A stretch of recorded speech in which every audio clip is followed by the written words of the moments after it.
Hello Universe, Chapter 11, Beware the Color Red. Guinea pigs don't have normal sleeping schedules. Virgil learned this from the internet. They were small and weak, easy for other animals to snatch up and eat, so they had to be prepared at all times. That didn't leave much time for restful sleep. Instead, guinea pigs like Gulliver slept in fits and starts, in 15-minute intervals. Virgil could never really tell when Gulliver was sleeping, since his eyes were always open, and he spent a lot of time hiding in his plastic tree hut. That's not to say Gulliver was quiet. Even though he still held on to his instinctual ways, he was comfortable enough that he ventured around the cage and made quite a bit of noise. He liked to rattle his water bottle, for one thing. That's what woke Virgil up at 7 o'clock on Saturday morning. Rattle, rattle, rattle, rattle. "Oh, Gulliver," Virgil mumbled. He threw the blankets over his head, but it was no use. He was awake for good. Maybe it was for the best. Now he could enjoy breakfast, get Gulliver packed, and have plenty of time to find the 5 stones. He wondered for about the zillionth time what Kaori planned to do with them.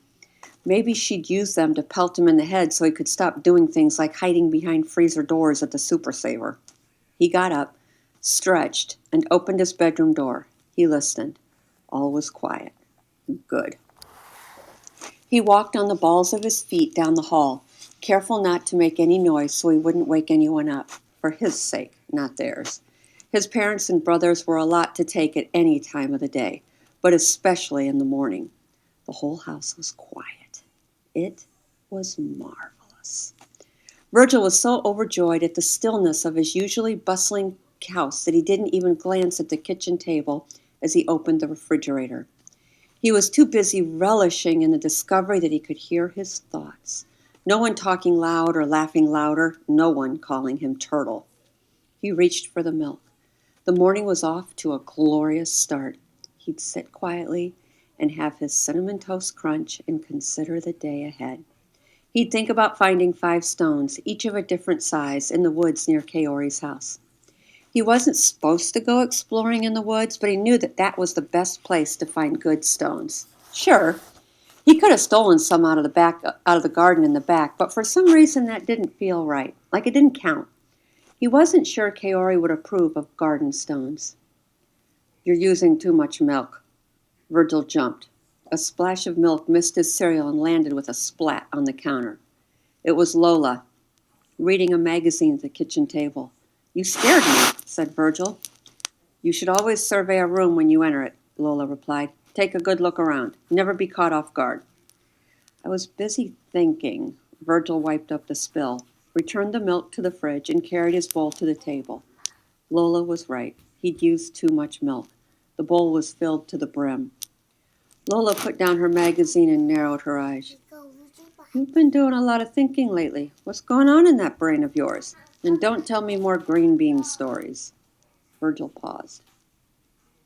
He wouldn't tell her about Valencia. He wasn't ready. This was one thing he didn't want her advice on. But it certainly wouldn't hurt to get her thoughts on a few other things. Virgil took a heaping bite of cereal and said, "Do you believe in fate?" Lola sat back. "Oh, yes," she said. "Certainly I do." "So you believe things happen for a reason?" "Yes, Sus, don't talk with your mouth full. And yes, I do. I think good things happen for a reason. And bad things, too." Virgil swallowed. "Why do you always bring up the bad things?" "If you didn't have bad things, you wouldn't have good things. They would all just be things. Did you ever think about that?" "No." Virgil looked at his cereal. "I guess not." "I believe in signs, too, Virgilio." She raised her eyebrow like she was harboring a deep secret. "What kind of signs?" Lola leaned forward. "Last night, I had a dream about a boy named Amado.